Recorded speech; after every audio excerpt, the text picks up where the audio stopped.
All right, time for the after show. Is sorry, Jim Croce was on. I like Jim Croce. Well, I like Jim Croce too. That's not my favorite Jim Croce song. Oh no, nor mine. What is yours? Bad Bad Leroy Brown? No. Really? No. What's your favorite? I'm curious. I want to know. Oh me. Well, guess. No, I'm not guessing. I guessed once and got it wrong. What do you think? I'm going to make you guess. No, I don't want to guess. You're gonna make it difficult for me. I don't know if I can do this. Frankly, Bad Bad Leroy Brown is one of my favorite songs of all time. How about Don't Mess Around with Jim. That's it. Yeah, that's another good one. There's some really good. Anybody out there who wants to hear some good music? I'm a pool shooting boy. My name is Willie McCoy. That's why you like it. Back home they call me Slim. There you go. No, Jim Croce is one of those guys that you don't know how good his songs are until you start hearing them and you go, "That's Jim Croce? Oh, I love that song. Yeah. I love that song since I was a kid. That's fantastic."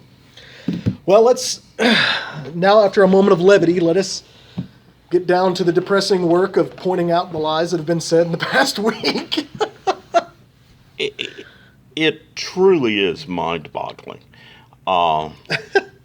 Maybe we shouldn't be surprised anymore. They lie all the time. The Washington Post put out a chart, how many lies each day from the Trump administration that we've been subjected to. And there have been a lot of days with more than 7. I'm not surprised by that. Now, I will say this, though. Yeah. Trump, at times, gets accused of lying when I don't think he's lying. Let me give you an example. Okay. He was accused of saying that there had been a terrorist attack in Sweden. Mm-hmm. If you look at what he actually said, he said, "Did you see what happened last night in Sweden?" And then he goes on to talk about how they'd taken in lots of refugees and they were having tremendous problems. Right. Okay? There had been a report on Fox News the night before about the crime that was going on in Sweden due to the influx of refugees that they had had. That's what Trump was talking about. His sentence construction was so poor that the way he expressed it, you could never figure out that was what he was talking about, but that was what he was talking about. Sometimes the problem with him is that he is almost functionally illiterate, and that leads him to say things that he doesn't quite mean the way he says them.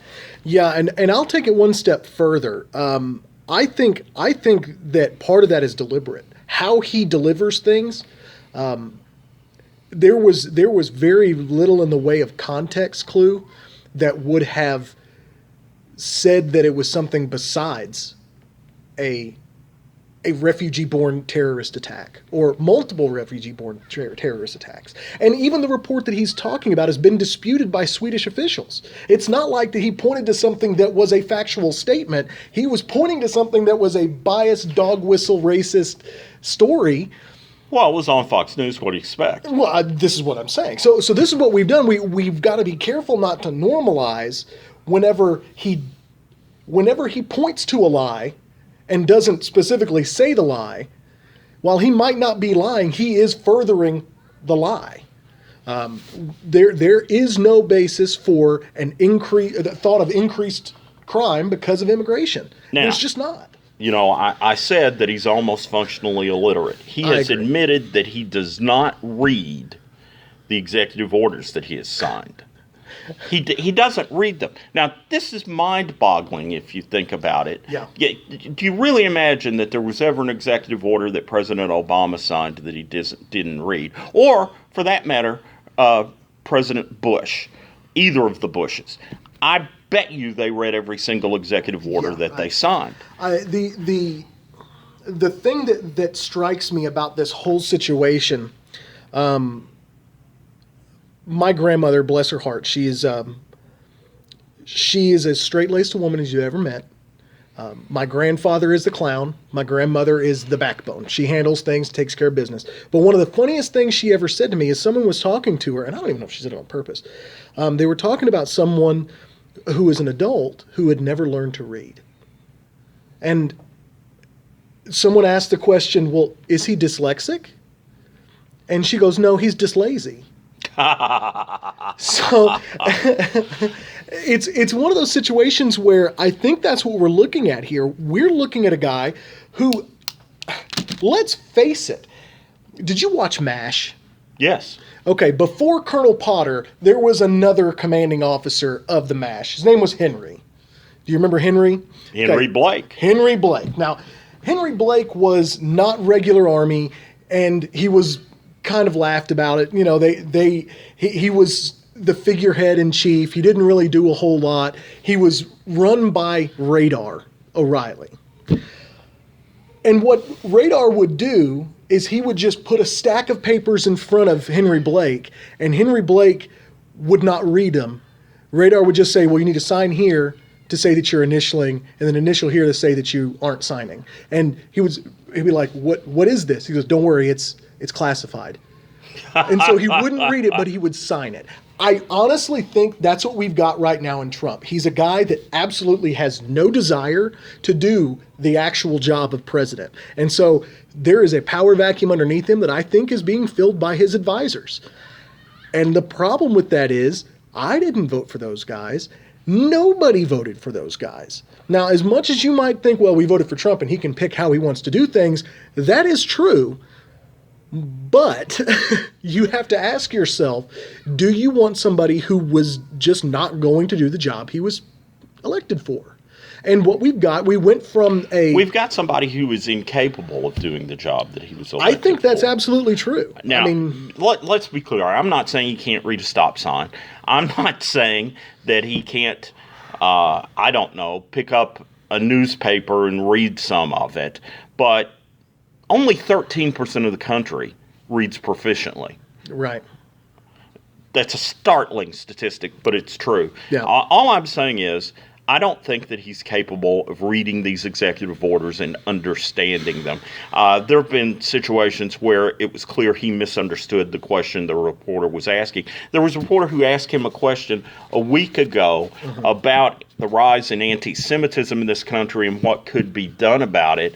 And he thought that the reporter was bashing him, when in fact the reporter said up front that he understood that President Trump was not an anti-Semite and that he was opposed to anti-Semitism. But Trump got mad at the guy because he didn't understand the question. I think this brings up the case for what we've been talking about with Trump. The danger isn't that Trump does all that he says he's going to do, because there are courts that would stop that. The danger is that Trump has surrounded himself with people who are sleazy, power-hungry manipulators who are going to take advantage. And he is as ineffectual a leader as we've ever had in the White House. And you can look no further than the one that comes to mind. I always look at this, and it's the presidency of Ulysses S. Grant.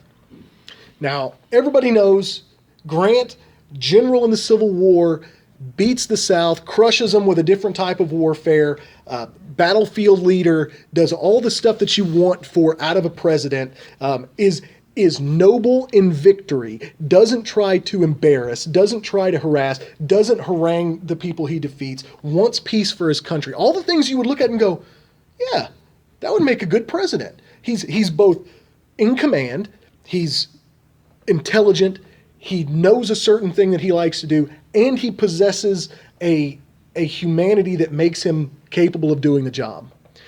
When he got to the White House, he was plagued by scandal because he didn't want the job of president. He just had people around him that wanted to do the things that they wanted to do. They wanted to be crony capitalists. They wanted to go through and do their own thing. And it brought down the name of the most famous man in America at the time and destroyed his presidency. And even now, he's considered one of the worst presidents. I think what we're seeing here is an ineffectual, disengaged,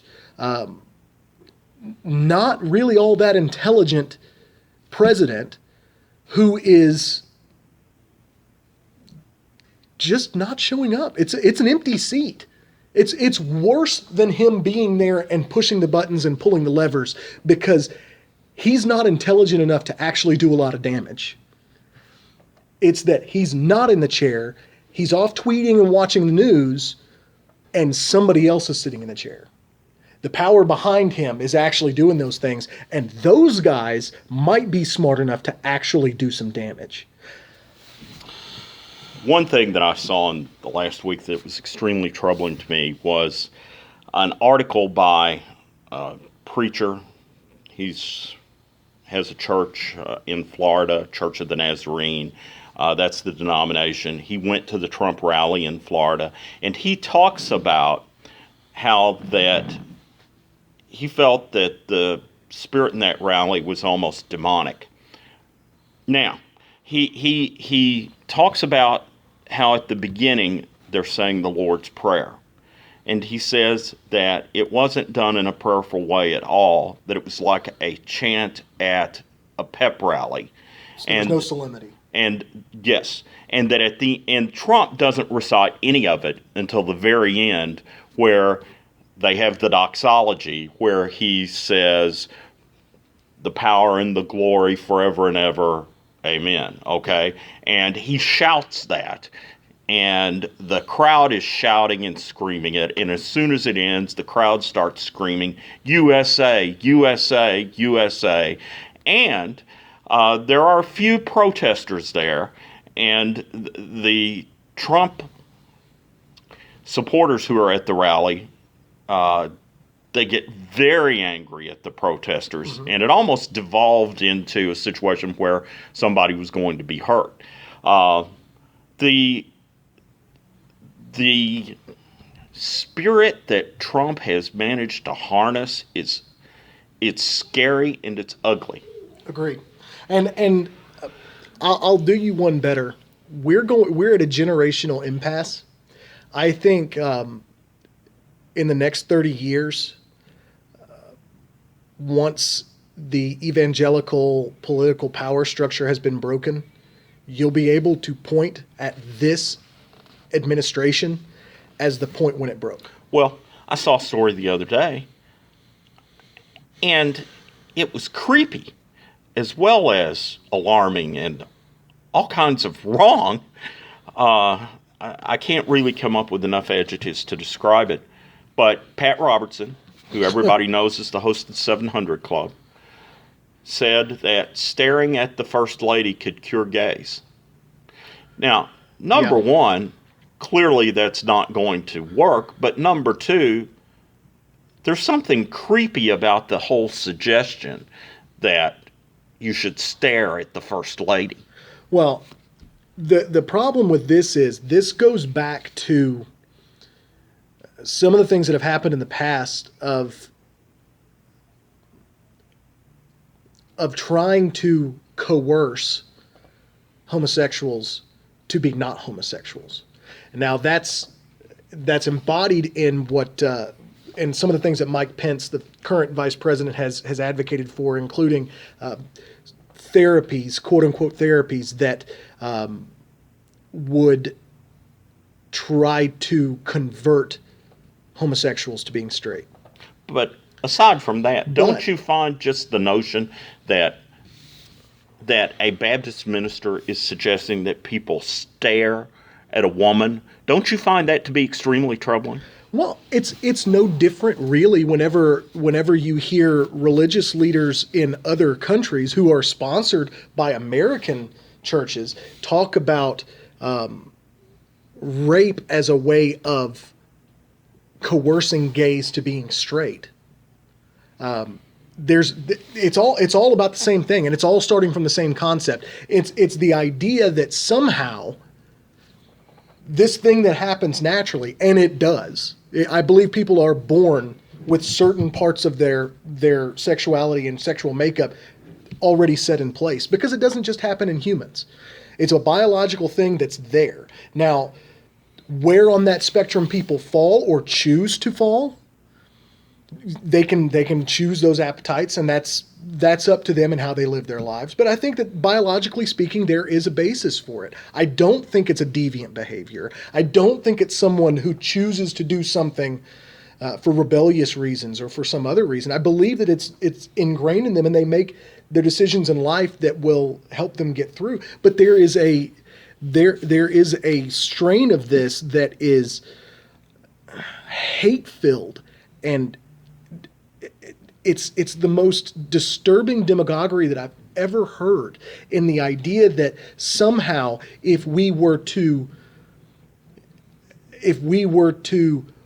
just give them the chance, they'll change. Okay, but why? Well, why don't you just stare at the First Lady? Well, if that doesn't work, why don't we attach electrodes to you and then shock you whenever something that we don't want you to like comes on? That way it'll change your perspective. Or why don't we just encourage people to rape you in order for, or to sexually assault you in order for you to understand that what you're doing is wrong? Why don't we just kill you to keep you from spreading this lie?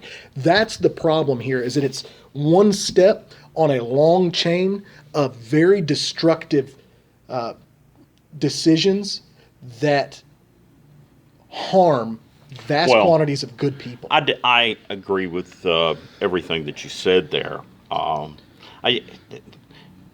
People who think that you become gay at some point, somebody should ask them, when did you become straight? Yeah. Because,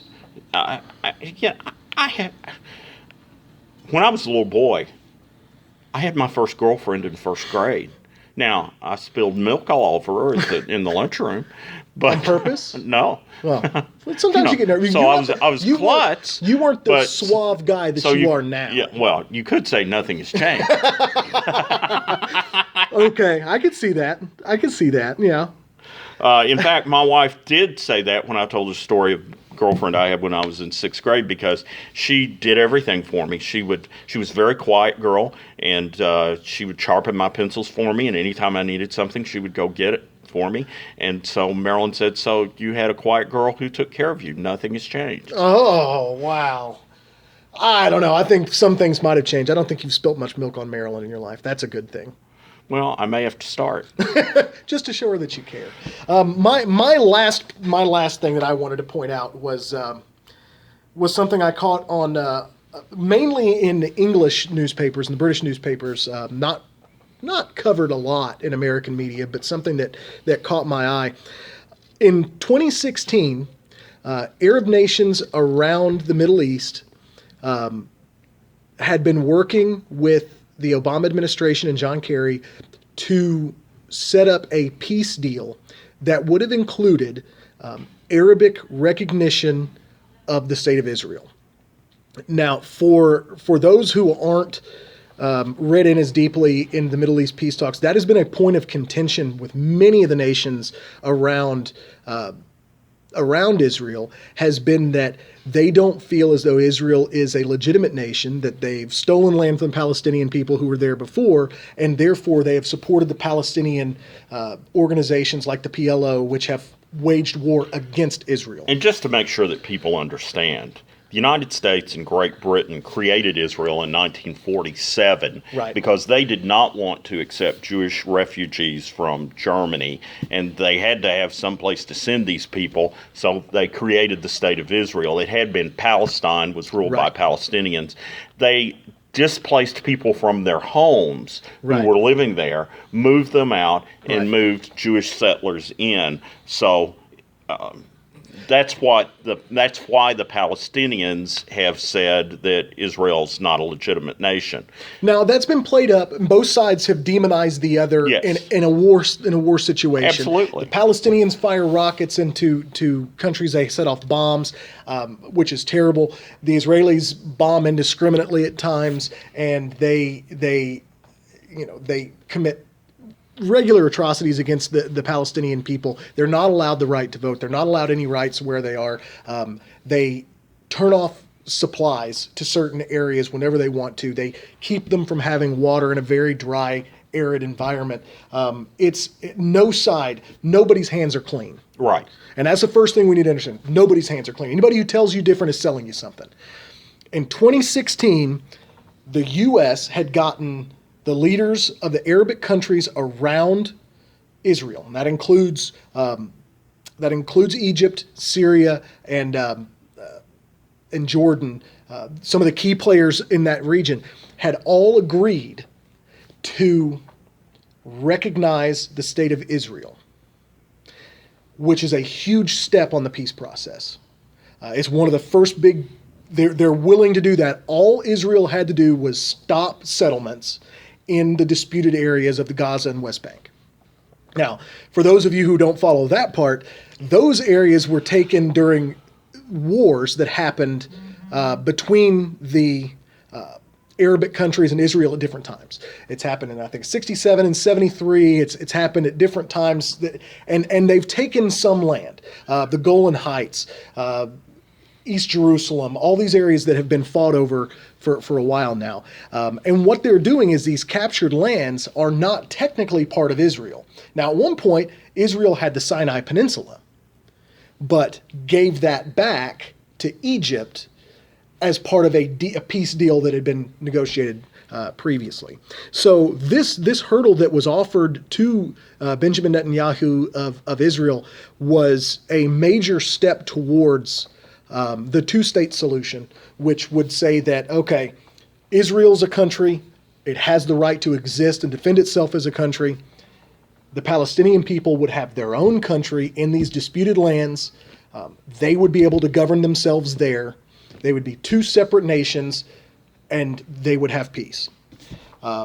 It's a very complicated issue, and it's one that's been hard fought, but that was the plan. Netanyahu refused because he didn't want to lose power to the far right in his own country, who no longer want the two-state solution. Even though it's been policy for Israel and the United States and tacitly Britain for the past 40 years, two-state solution, the far right in Israel pressured Netanyahu to reject this deal. So the next time you hear of bombs in Israel, just remember some of this is brought upon by the leadership in Israel who walked away from a deal that would have crossed another hurdle towards peace. And that bothered me quite a bit. I understand. Here's my final thing. I've read reports that Trump has ordered American battleships into the waters off Iran in the hope that the Iranians will fire on one of them so that we can go to war in Iran. I have no idea whether these reports are true, but it would be in keeping with the way the United States has done things in the past, like the Gulf of Tonkin. It is extremely troubling, and it could result in us being at war in Iran with troops on the ground within the next year. And make no mistakes, Iran is a different country than Iraq, a different country than Syria even.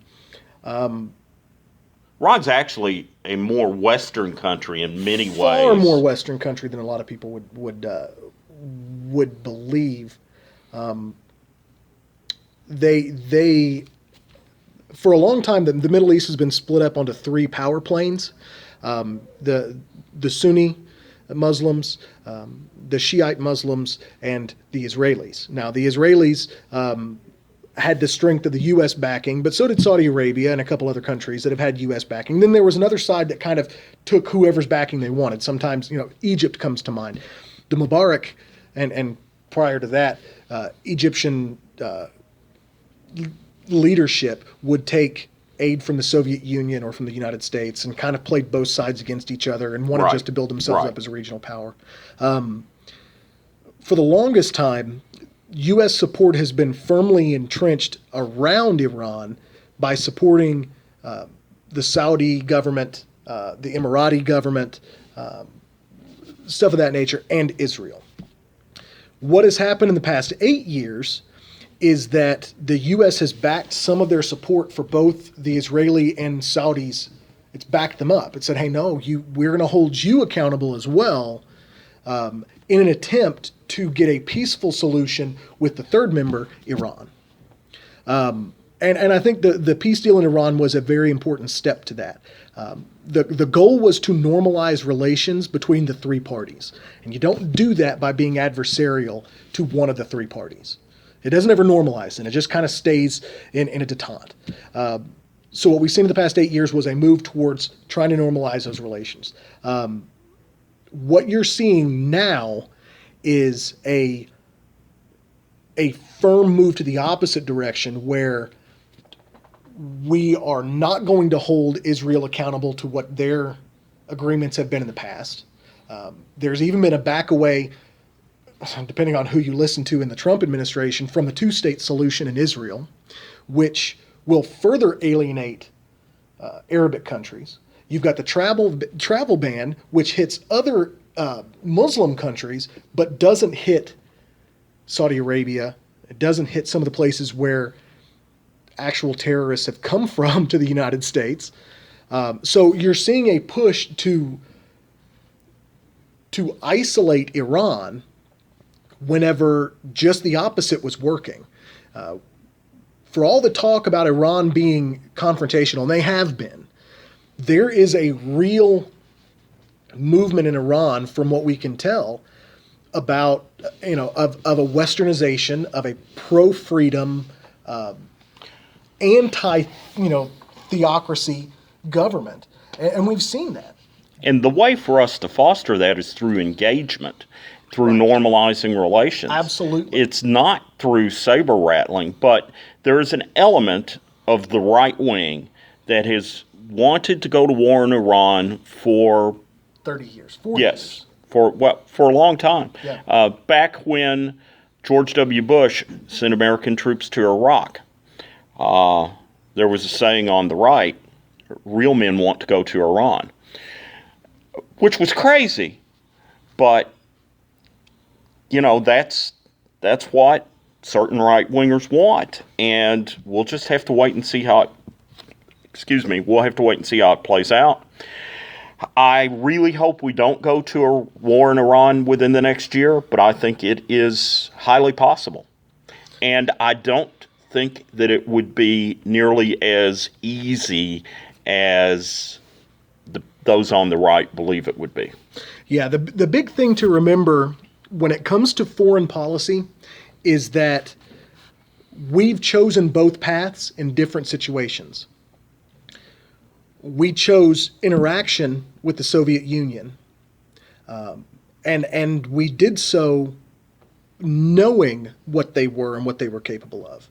And in response, they had glasnost. They had this openness that started. We were able to culturally exchange. We were able to find a commonality that I believe led to the collapse of the Soviet Union, because the only way it worked is if it was all closed up. Right. And the minute it opens, it breaks. On the other end of the spectrum, we've had isolation and detente, and that was in Cuba. Cuba's still communist. It's still there, and it's a small country. It didn't have near the resources the Soviet Union had. The big thing is, when you engage, you find commonality. When you disengage and when you become confrontational, you entrench, and things don't change. If you want things to change, if you want them to get better, if you want openness and you want freedom and you want peace in the Middle East or peace in Eastern Europe or in the Caribbean or wherever, you don't get that by digging a trench and pointing a gun. It doesn't work. Anything else? No, I'm sure we'll talk about Kentucky politics next week. God knows there's enough to talk about. That brings to a close this edition of the Improbability Engine.